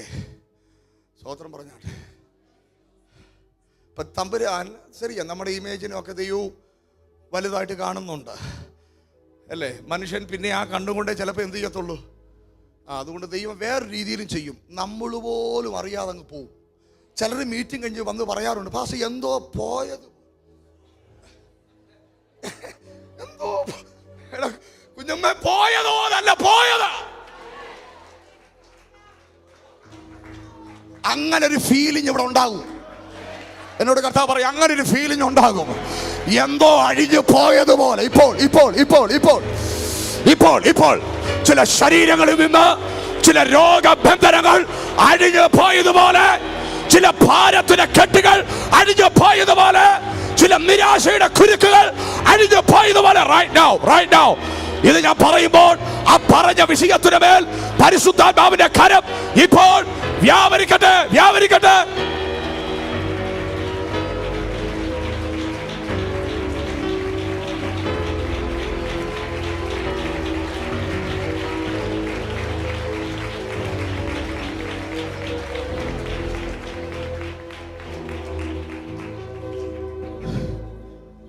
സ്തോത്രം. ഞാൻ പറഞ്ഞു വന്നത് ഒരു സാക്ഷ്യം പറഞ്ഞു വന്നതാ, അതിലെ കൂടെ അങ്ങ് പോയി. അപ്പൊ എൻ്റെ ചർച്ചിൽ ഒരു സഹോദരനോട് പ്രാർത്ഥിച്ചുകൊണ്ടിരിക്കുക. അദ്ദേഹം എൻ്റെ ചർച്ചിലെ വിശ്വാസിയല്ല, വേറൊരു സഭയിൽ വിശ്വാസിയാണ്. അദ്ദേഹം വിദേശത്തായിരുന്നു, നാട്ടിൽ വന്നു, ഒരു വീട് വെച്ചു, ഒരു കട വെച്ചു. രാത്രിയിൽ കിടന്നുറങ്ങുമ്പോൾ പെട്ടെന്ന് ചാടി തലയിട്ട് ഭിത്തിയിലിടിക്കും, കാലിട്ട് കട്ടിലിടിക്കും. അങ്ങനെ കുറെ ആഴ്ചകൾ പോയി.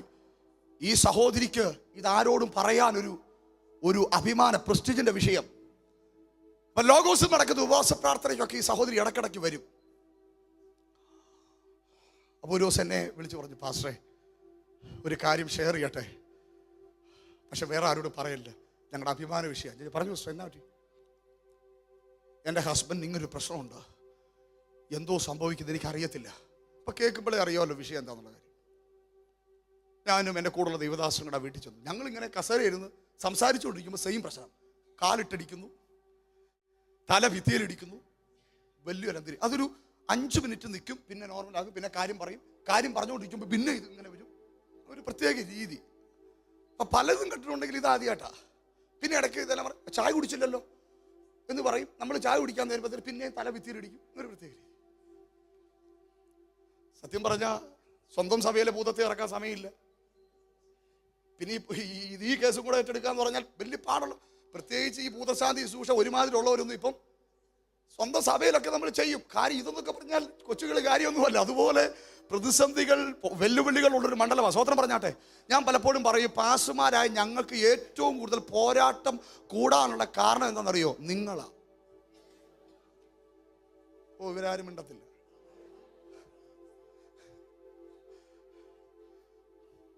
കേട്ടോ? നിങ്ങൾ സുവിശേഷങ്ങൾ ശ്രദ്ധിച്ചോ? പത്രോസ് ഒരിക്കൽ പോലും തടവിലായില്ല. ഒരിടത്ത് പോലും സുവിശേഷങ്ങളിൽ പത്രോസ് തടവിലായില്ല. അപ്പോസ്തല പ്രവൃത്തിയിൽ മുടന്തനെ പിടിച്ചെഴുന്നേൽപ്പിച്ചു, പുള്ളിതാ ജയിലിൽ കയറി. അത്രയേ ഉള്ളൂ. 4-ാമത്തെ അധ്യായത്തിൽ പത്രോസിനെ യോഹന്നാനെ പിടിച്ച് തടവിലാക്കിയെന്നാ. തടവിലാക്കാൻ കാര്യം എന്താ? ദേവാലയ ഗോപുരത്തിലെ വാതിക്കൽ യജമാനന്മാർക്ക് ലാഭം ഉണ്ടാക്കിക്കൊണ്ടിരുന്ന ഒരു പുള്ളിക്കാട് സൗഖ്യം പ്രാപിച്ച് പള്ളിക്കകത്ത് കയറി. സ്തോത്രം. മനസ്സിലായി? ഇനിയുമാരെ വിട്ടാൽ ഇതുപോലെ പള്ളിയുടെ പുറത്തിരിക്കുന്ന ഒത്തിരിയാണ് അകത്ത് കയറും. സ്തോത്രം. യേശുവിന്റെ നാമത്തിൽ ജയമെടുക്കട്ടെ. പ്രൈസറോ. പക്ഷെ എനിക്ക് അതിനകത്ത് വലിയ സന്തോഷം ഉണ്ടായത്, തുടർന്നുള്ള വാക്യങ്ങളൊക്കെ വായിച്ചു വന്നപ്പോൾ ഇവരെ ജയിലിലാക്കി, തടവിലാക്കിയപ്പോൾ ഞാൻ യോഹന്നാനോട് ചോദിച്ചു, യോഹന്നാനെ പ്രയാസം വല്ലതും ഉണ്ടോ? പ്രയാസമൊക്കെ ഉണ്ടായിരുന്നു, പക്ഷെ വിടുവിക്കപ്പെട്ട മനുഷ്യൻ എൻ്റെ കൂടെ നിൽക്കുന്നത് കൊണ്ട്, അങ്ങനെ കൂടെ വാക്യം അവിടെ ഉണ്ട് കേട്ടോ. സൗഖ്യം പ്രാപിച്ചവൻ അവരോട് കൂടെ നിന്നു. വിടുതൽ പ്രാപിച്ച് കയ്യും കെട്ടി വീട്ടിൽ പോകുന്നതല്ല, വില കൊടുത്ത അഭിഷക്തന്മാരുടെ കൂടെ നിന്ന് നന്ദിയുള്ളവരായിരിക്കണം.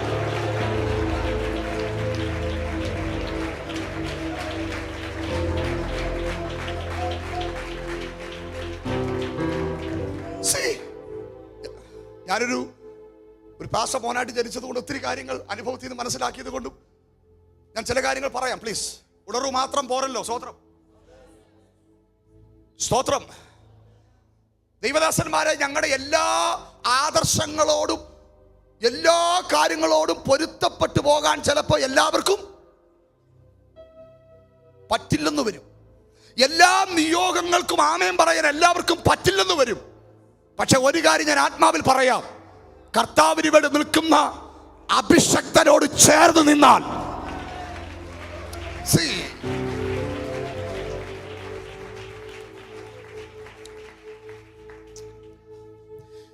കർത്താവിനെ കാണും മുമ്പേ മരണം കാണത്തില്ലെന്ന് യഥാർത്ഥത്തിൽ ദൂത് കിട്ടിയത് ഹന്നയമ്മച്ചിക്കല്ല, ശിമയോൻ എന്ന മനുഷ്യനാ. ആണോ? പക്ഷേ ശിമയോൻ എന്ന ഈ ദൈവദാസൻ, അദ്ദേഹത്തെക്കാളും പ്രായം കൂടുതലാ ഹന്നയ്ക്ക്. ഏകദേശം 106ഓളം വയസ്സുണ്ട് ഹന്നയമ്മച്ചിക്ക്. പക്ഷെ ശിമയോൻ എന്ന ദൈവദാസനിൽ എനിക്ക് കിട്ടാത്ത എന്തോ വാക്തത്വം കിട്ടിയിട്ടുണ്ടെന്ന് ഈ അമ്മച്ചി മനസ്സിലാക്കിയിട്ട് 84 വർഷം പള്ളി വിടാതെ കൂടിരുന്നു.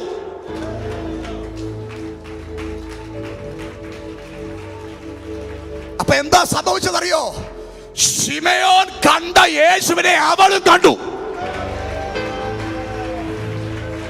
നിന്റെ തലയെ കൈവച്ച് ഒരു പ്രവാചകന് ദൂത് പറഞ്ഞില്ലെങ്കിലും ഈ സഭയോട് പറയുന്ന ദൂത്, അഭിഷക്തന്മാരോട് പറഞ്ഞ ദൂത്, അതിന്റെ ഭാഗമാ നിങ്ങളും.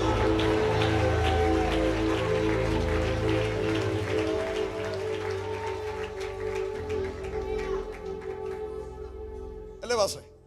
ഏറ്റവും കൂടുതൽ ബിജുപ്പാസോടായിരിക്കും ഇവിടെ ഒരു ദൈവദാസന്മാരെല്ലാം ദൂത് അടുത്ത് ചെന്നോ ചെവിയിലോ ഒക്കെ പറയും, ദൈവദാസന്മാരോട് പറയും. അപ്പൊ നമ്മൾ ചിന്തിക്കല്ലട, ഞാനും ഇത്രയും ദിവസം വെള്ളം മാത്രം കുടിച്ചുകൊണ്ട് ആഹാരം കഴിക്കാതെ വന്നിരിക്കുക അല്ലേ? ഒരു ഉദ്ദേശം ഇടയ്ക്കിടെ ചെന്നാൽ പോലും തലയെ കൈവച്ചിട്ട് പ്രാർത്ഥിച്ചങ്ങ് വിടുന്നേ ഉള്ളൂ. ഒരു ദൂത് പോലും പറയുന്നില്ല. ഭാരപ്പെടണ്ട, സഭയോട് പറഞ്ഞ ദൂതെല്ലാം നിനക്കുള്ളതാണ്.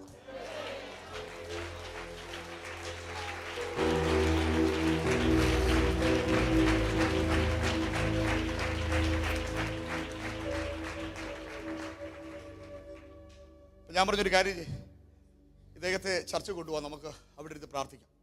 അങ്ങനെ ഞങ്ങൾ സഹോദരന്മാരോട് പറഞ്ഞു ഞങ്ങളെല്ലാം കൂടെ പ്രാർത്ഥിക്കായിരുന്നു. വൈകിട്ട് 7:30 ആവാൻ പ്രാർത്ഥിക്കാനിരുന്നു.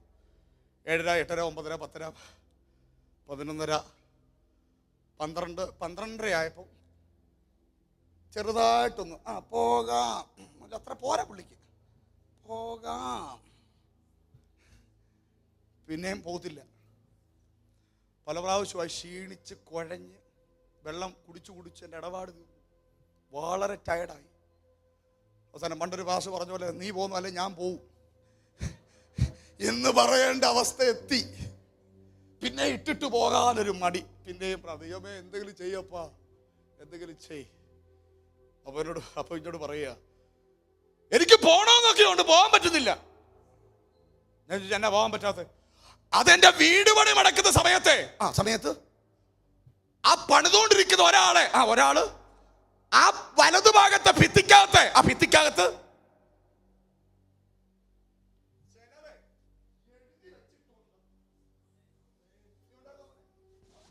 എഴുതി വെച്ചിട്ടുണ്ട്. അതുകൊണ്ട് എനിക്ക് പോകാൻ പറ്റുന്നില്ല. ഞാൻ പറഞ്ഞു പുതിയ വീടാ, ഇനി ഞങ്ങൾ അവിടെ ചെന്ന് കുത്തിയിടിച്ചിട്ട് നാട്ടുകാരെ പറയണം ഉദ്ദേശിച്ച് JCB സൂക്ഷിച്ചു തുടങ്ങിയെന്ന്.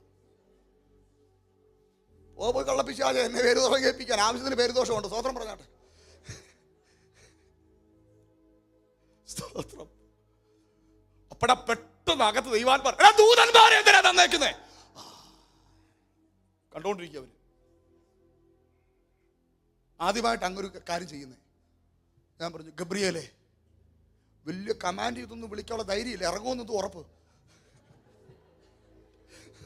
ആദ്യത്തെ അനുഭവമില്ലേ, ഗബ്രിയേലേ മീകായേലേ ഇടപാട് മാറിയിരിക്കും, ഒന്ന് ഇറങ്ങും. അപ്പൊ എനിക്കറിയണമല്ലോ ഇത് ഇറങ്ങുന്നോ അവിടെ ചെല്ലുന്നോ എന്നറിയാം. ഞാൻ പറഞ്ഞു അത് ഇവിടെ ഗബ്രിയേലും ദൂതന്മാർ ആ മീകായേലും അവരുടെ വീട്ടിൽ അവിടെ നിന്നൊരു 4 കിലോമീറ്റർ മാറിയല്ലേ, 4 കിലോമീറ്റർ മാറിയ ആ വീട്ടിൽ ഇറങ്ങി ഈ പരിപാടി പൊട്ടിക്കുന്നത് എനിക്ക് ഈ ശരീരത്തിൽ അറിയണം. പക്ഷെ പറഞ്ഞ സെക്കൻഡുകൾക്കുള്ളിൽ ദൂതന്മാർ ആ വീട്ടിൽ ഇറങ്ങുന്നത് ഈ ശരീരത്തിൽ കാണാൻ തുടങ്ങി. അനുഭവമായി പ്രസംഗിക്കുന്നേ അവ ശരീരത്തിൽ കാണാൻ തുടങ്ങി. സെക്കൻഡുകൾ കഴിഞ്ഞപ്പോൾ അലറി വിളിച്ച് ആ ദുരാത്മ മണ്ഡലങ്ങൾ ആ സഹോദരൻ വിട്ടുപോയി.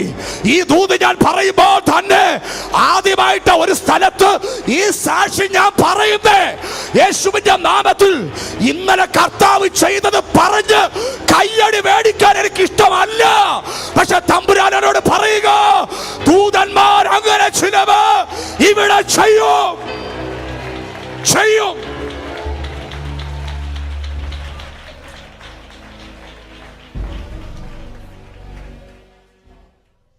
Hallelujah. Praise the Lord. ഞാൻ ആ ഭാഗം വിടട്ടെ, നമ്മുടെ വിഷയത്തിലേക്ക് കയറിയിട്ടുള്ളത് വരെ. മരണത്തെ മുഖാമുഖമായി കാണുന്ന ഒരു സ്ഥലത്തും ഒരു പശ്ചാത്തലത്തിലും ആര് നിൽക്കുന്നേ? മനുഷ്യജീവനെ കൊതിയുള്ള, ഭാവിയെക്കുറിച്ച് ചിന്തയുള്ള ഏതു മനുഷ്യനും ഈ ഒരു അവസ്ഥയിൽ നിന്ന് പുറത്തു വരാൻ സ്വാഭാവികമായിട്ട് ആഗ്രഹിക്കും. എന്നെ അത്ഭുതപ്പെടുത്തൊരു വെളിപ്പാടോടെ കിടപ്പുണ്ട് പാസ്റ്റർ. എവിടെ മുതൽ ഈ ഭാഗം നമ്മൾ കയറുക? 4-ാമത്തെ അധ്യായത്തിൽ സ്വർഗത്തിൽ ഒരു വാതിൽ തുറന്നിട്ട് തമ്പുരാൻ പറയുക ഇങ്ങോട്ട് കയറി വരാൻ. അങ്ങോട്ട് കയറി ചെന്ന ഭാര്യയും പിള്ളേരെയും കാണാൻ പറ്റൂ? ചർച്ചിലുള്ള വിശ്വാസികളെ കാണാൻ പറ്റൂ? നിങ്ങൾ കേട്ടെ, യോഹന്നാന്റെ മുമ്പിൽ ഇപ്പോൾ ഏറ്റവും പ്രധാനമായി തുറക്കപ്പെടേണ്ട വാതിൽ സ്വർഗത്തിലേക്ക് കയറാനുള്ള വാതിലല്ല. ഈ സ്വർഗത്തിലേക്ക് കയറുക എന്ന് പറഞ്ഞാൽ എന്താണെന്ന് ഞാൻ പറയാം. നിങ്ങളാരും പേടിക്കണ്ട. ഇപ്പൊ സ്വത്രം പറഞ്ഞേ ഞാൻ പറയാതെ. സ്വർഗത്തിലേക്ക് കയറേണ്ട വാതിലല്ല, അവിടുന്ന് രക്ഷപ്പെട്ട് എഫെസോസിൽ പോകേണ്ട വാതില യഥാർത്ഥത്തിൽ തുറക്കേണ്ടേ അല്ലേ? അവിടുന്ന് എഫെസോസിലെത്തുക. എഫെസോസിലെത്തുക എന്ന് പറഞ്ഞാൽ തൻ്റെ ശരീരം രക്ഷപ്പെടുക. തൻ്റെ ശരീരം രക്ഷപ്പെടുക. അങ്ങനൊരു വാതില ഇപ്പൊ തുറക്കേണ്ടേ. അത് കഴിഞ്ഞിട്ട് ഇത് തുറന്നാലും നമുക്ക് ആമേൻ പറയാം. യോഹന്നാന്റെ മുമ്പിലെ വെരി വെരി ഇമ്പോർട്ടന്റ് വാതിൽ സ്വർഗത്തിലേക്ക് കയറ്റുന്ന വാതിലല്ല. അവിടുന്ന് പത്മോസിൽ നിന്ന് രക്ഷപ്പെടുത്തി എഫെസോസിലേക്ക് എത്തിക്കുന്ന വാതില. സത്യമാണോ? അതെ, എഫെസോസിലേക്ക് എത്തിക്കേണ്ട വാതിലാണ് യോഹന്നാന്റെ മുമ്പിൽ മാനുഷികമായിട്ട് എന്ത് ചെയ്യേണ്ടത്? തുറക്കേണ്ടത്. സ്തോത്രം. AD 95 ഈ മനുഷ്യനെ അവിടെ കൊണ്ടിട്ട് 96 തന്നെ എഫെസോസിലെത്തി. ശ്രദ്ധിച്ചേ, എഫെസോസിൽ എത്തിയോ എന്ന് ചോദിച്ചാൽ എത്തി. പക്ഷെ എഫെസോസിലേക്ക് എത്താനുള്ള വാതിലല്ല ദൈവം ആദ്യം തുറന്നേ. സ്തോത്രം. നമ്മുടെ ഉള്ളിൽ ഈ 17ാമത്തെ ദിവസവും വെരി വെരി ഇമ്പോർട്ടന്റ് എന്ന് പറയുന്ന നിന്റെ ശരീരത്തെ രക്ഷപ്പെടുത്താൻ, നിന്റെ ഭൗതികത്തെ രക്ഷപ്പെടുത്താൻ, അവൻ വിദ്യാഭ്യാസത്തെ രക്ഷപ്പെടുത്താൻ, ഈ ശരീരം രക്ഷപ്പെട്ട് എഫെസോസിൽ എത്തിക്കുന്ന വാതിലായിരിക്കും നമ്മുടെ മുമ്പിൽ വലിയ വിഷയം. പക്ഷെ ദൈവത്തിന് അതിനേക്കാളും വലിയൊരു വിഷയമുണ്ട്. അതിലേക്ക് 17ാമത്തെ ദിവസം സഭയെ കയറ്റാൻ പോകുന്നേ.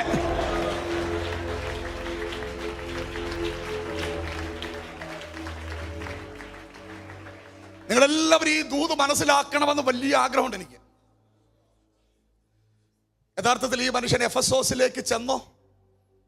നിങ്ങളുടെ തീരുമാനം, നിങ്ങളുടെ വാക്കുകൾ ഞാൻ കേൾക്കാൻ ആഗ്രഹിക്കുന്നു. എഫെസോസിൽ ചെന്നോ? 1:9 വാക്യത്തിൽ യോഹന്നാൻ പറയുന്നുണ്ട്, യോഹന്നാൻ എന്ന ഞാൻ നിങ്ങളുടെ സഹോദരനും. അതൊക്കെ വിട്ടേരെ, അത് മാത്രം നമുക്ക് വായിക്കാം. യോഹന്നാൻ എന്ന ഞാൻ യേശുവിന്റെ വചനവും സാക്ഷിയോ നിമിത്തം പത്മോസ് എന്ന ദ്വീപിൽ ആയിരുന്നു. കേട്ടില്ല? പത്മോസ് എന്ന ദ്വീപിൽ ആയിരുന്നു എന്ന് പറഞ്ഞാൽ ഇപ്പോഴാണെന്നാണോ അല്ലെന്നാണോ? ആയിരുന്നു പത്മോസ് എന്ന ദ്വീപിൽ എന്ന് പറഞ്ഞാൽ ഇപ്പൊ പത്മോസിലാണോ? അല്ല. അവിടുന്ന് എവിടെ എത്തി? എഫെസോസിൽ. അപ്പൊ അവിടുന്ന് രക്ഷപ്പെടാനുള്ള വാതിൽ ദൈവം തുറന്നോ ഇല്ലയോ? രക്ഷപ്പെടാനുള്ള വാതിൽ തുറന്നോ ഇല്ലയോ? തുറന്നു. ശ്രദ്ധിച്ചേ, എഫെസോസിലേക്ക് തന്റെ ഈ ഭൗതിക ശരീരത്തെ രക്ഷപ്പെടുത്താനുള്ള വാതിൽ ദൈവം എന്ത് ചെയ്തു? തുറന്നു. പക്ഷെ അതിനേക്കാൾ മുമ്പേ ദൈവം തുറന്നത് മറ്റൊരു വാതിലാ. ജോലിക്ക് വേണ്ടിയുള്ള വാതിൽ തുറക്കാൻ പ്രാർത്ഥിക്കുന്നതിനകത്തുണ്ട്. കടഭാരം മാറാൻ വേണ്ടി പ്രാർത്ഥിക്കുന്നവരുണ്ട്. കുഞ്ഞുങ്ങളുടെ ഭാവി സംബന്ധമായ വിഷയത്തിന് വാതിൽ തുറക്കാൻ പ്രാർത്ഥിക്കുന്നവരുണ്ട്. ഇതൊന്നും ചെയ്യത്തില്ലെന്ന് ഞാൻ പറയത്തില്ല, അതൊക്കെ ചെയ്യും. പക്ഷെ അതിനേക്കാൾ ഇമ്പോർട്ടന്റ് ആയ മറ്റൊരു വാതിൽ, അവൻ ഡെലിവറൻസ് ചർച്ചിന് വേണ്ടി 17ാമത്തെ ദിവസം ദൈവത്തിന് തുറക്കാൻ ആഗ്രഹമുണ്ട്. പ്രാർത്ഥിച്ചോ മോനെ? പ്രാർത്ഥിച്ചോ നീ ശക്തമായിട്ട്? മോനെ നീ പ്രാർത്ഥിച്ചോ ശക്തമായിട്ട്? ശക്തമായിട്ട് മോനെ നീ പ്രാർത്ഥിച്ചോ?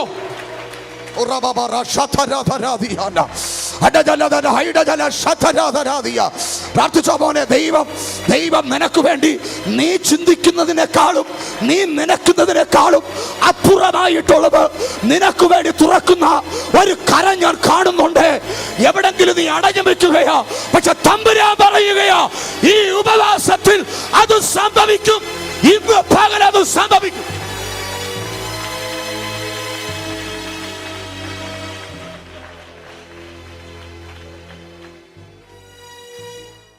നിഷ്കളങ്കമായിട്ട് വലിയ ആത്മീയത ഒന്നും ചിന്തിക്കാതെ മറുപടി തരണം.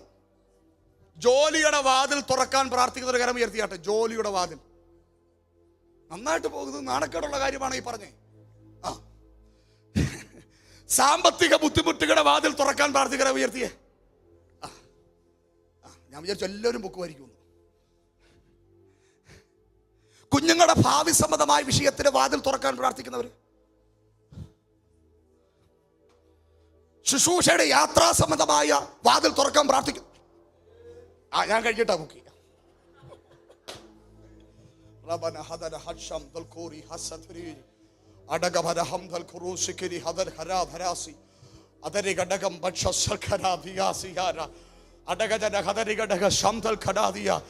ഇത് വെറുതെ ഒരു ഭംഗിവാക്കായിട്ടൊന്ന് പുകഴ്ത്താൻ പറയല്ല. ഈ മലയാളികൾ കമ്മ്യൂണിറ്റി ഈ സ്ഥലങ്ങളിലെല്ലാം അഭിഷക്തൻ പൊയ്ക്കൊണ്ടിരിക്കുന്നുണ്ട്. പക്ഷെ തമ്പുരാൻ എന്നെ കാണിക്കുന്നൊരു കാഴ്ച മലയാളി കമ്മ്യൂണിറ്റി അല്ല, മലയാളികളുടെ കമ്മ്യൂണിറ്റി അല്ല. മലയാളമല്ലാതെ വേറൊരു ഭാഷ പ്രസംഗിക്കാൻ അറിയോ? അതുപോലെ നേരെ ചൊവ്വേ രക്തത്താൽ ജയമെടുക്കുക. എൻ്റെ ചേട്ടനാ സ്വത്രം പറഞ്ഞാട്ടെ. അതുപോലെ നേരെ ചൊവ്വേ അറിയത്തില്ല. പക്ഷെ തമ്പുരാൻ എന്നോട് ശക്തമായി പറയാൻ പറയുന്നു.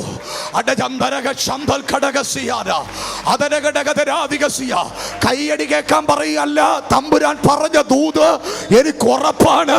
എഴുതി വെച്ചോ, കുറിച്ചു വെച്ചോ. ദൈവാത്മാവ് അങ്ങനെ ചില വാതിലുകൾ അഭിഷക്തന്റെ മുൻപിൽ കർത്താവ് തുറക്കുന്നുണ്ട്. എന്തിനെന്നറിയാമോ? എന്റെ രാജ്യത്തിന്റെ വ്യാപ്തിക്ക് വേണ്ടി നിന്റെ ഉള്ളിൽ ചില പ്രോജക്റ്റുകളുണ്ട്. അത് ചെയ്യാൻ ദൈവത്തിന് നിന്നെ അനുഗ്രഹിക്കണം.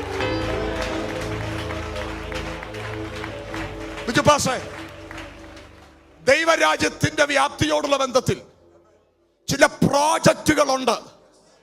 ഇപ്പോൾ ഏറ്റവും മുൻപിലായി പ്ലീസ്, ഏറ്റവും മുൻപിലായി അങ്ങനെ ഒരു പ്രോജക്റ്റ് പ്രാർത്ഥിക്കുന്നുണ്ടല്ലോ. എന്താ ഭാഷേ? എനിക്കറിയാം, അതിന് വെളിപ്പെടുന്നില്ല. ബിൽഡിങ് അതിവിടെ വന്നിരുന്നപ്പോ കർത്താവ് പറഞ്ഞൊരു കാര്യം അതങ്ങ് പറഞ്ഞു. ഞാൻ ഉറപ്പിച്ചു ഭാഷേ, ഇതേത്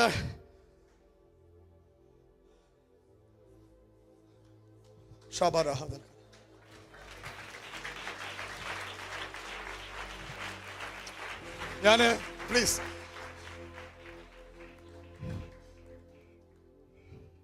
ശുശ്രൂഷയിൽ ഒത്തിരി പണിയപ്പെടുന്ന സമയങ്ങളാണ്. അതുകൊണ്ട് ഈ ബാഹ്യമായതിലൊക്കെ ഉള്ള അപ്രീസിയേഷൻ തമ്പുരാൻ പറഞ്ഞു നിനക്ക് വേണ്ട. ഞാൻ കൈ ഊപ്പി പറയുന്നു, നിങ്ങളുടെ ആട് കൈയടിക്ക് വേണ്ടി ഒരു ദൂത് പറയത്തില്ല. ഞാൻ നിൽക്കുന്ന സ്ഥലത്തെക്കുറിച്ച് വലിയ ഭയം എനിക്കുണ്ട്. Thank you. ഞാൻ പാസ്റ്റർ പ്ലീസ് നിങ്ങളത് പറഞ്ഞു. ദൈവം നിങ്ങളെ അനുഗ്രഹിക്കട്ടെ. ഞാൻ ഇവിടെ ഇരിക്കുമ്പോൾ അവസാനം ഞാനിത് പറഞ്ഞ് പ്രാർത്ഥിക്കാൻ പോവുകയായിരുന്നു. ഇവിടെ ഇരിക്കുമ്പോൾ ദൈവം എന്നെ ശക്തമായി കാണിച്ചു. ആമേൻ. ഈ ചർച്ചിനകത്തൊരു ഷിഫ്റ്റിംഗ് നടക്കുന്നത്.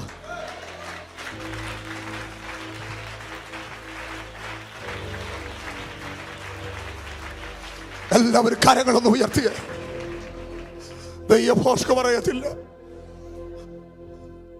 ഞാൻ യേശുവിന്റെ നാമത്തിൽ പ്രാർത്ഥിക്കുന്നു. നീ എന്നോട് ഈ ഒരു ദൂത ഈ സഭയോട് പറയാൻ പറഞ്ഞുള്ളൂ.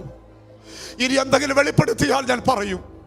പക്ഷേ അങ്ങനോട് പറഞ്ഞൊരു ശബ്ദമാണ് ഇത് കവിയും. അതിന് മുൻപിട്ട് തന്നെ, കവിഞ്ഞിട്ടല്ല, അതിന് മുൻപിട്ട് തന്നെ ദൈവം ഒരു ഷിഫ്റ്റിങ് ദൈവസഭയ്ക്ക് വേണ്ടി ചെയ്യുന്നുണ്ട്. അതിനൊരു വലിയ നിറവ് ആവശ്യമാണ്. ആ നിറവിന് വേണ്ടിയുള്ള ഒരു കൈത്താങ്ങൽ എന്റെ ഭക്തന് വേണ്ടി ഞാൻ തുറന്നിരിക്കുന്നു.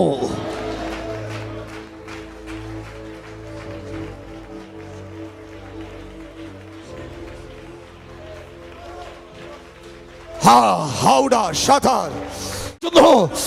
വാതിൽ തുറന്നിരിക്കുന്നു. ആ വാതിൽ തുറന്നിരിക്കുന്നു. ആ വാതിൽ തുറന്നിരിക്കുന്നു. തകർച്ചയിൽ നിന്ന് പണിതതാ കേട്ടോ. നിന്നെ തകർച്ചയിൽ നിന്ന് ഞാൻ പണിതതാ. മനുഷ്യർ തള്ളിക്കളഞ്ഞ കല്ല്, മൂലക്കല്ല്. Jesus name, Jesus name.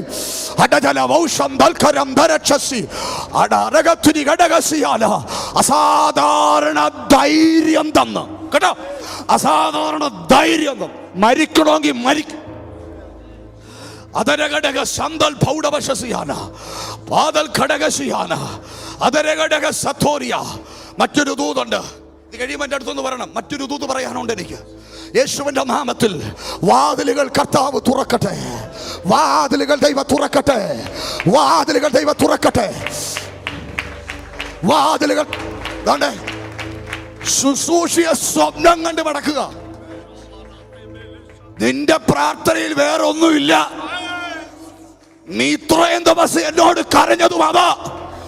ഇന്നലെ രാത്രിയിലും നീ എന്നോട് പറഞ്ഞതാ വേണ്ടതുപോലെ കിട്ടിയിട്ടില്ലെന്ന്, വേണ്ടതുപോലെ കിട്ടിയിട്ടില്ലെന്ന്. പക്ഷെ ഇന്ന് 17ാമത്തെ ദിവസം ദൈവാത്മാവിനെ കാണിക്കുന്നു. ഒരസാധാരണമായ പകർച്ച ശുശ്രൂഷയുടെ നിന്റെ മേൽ കൈമാറാവേ, ആടെ മേല ഞാൻ കൈമാറുന്നത് നിനക്ക് തരാവേ.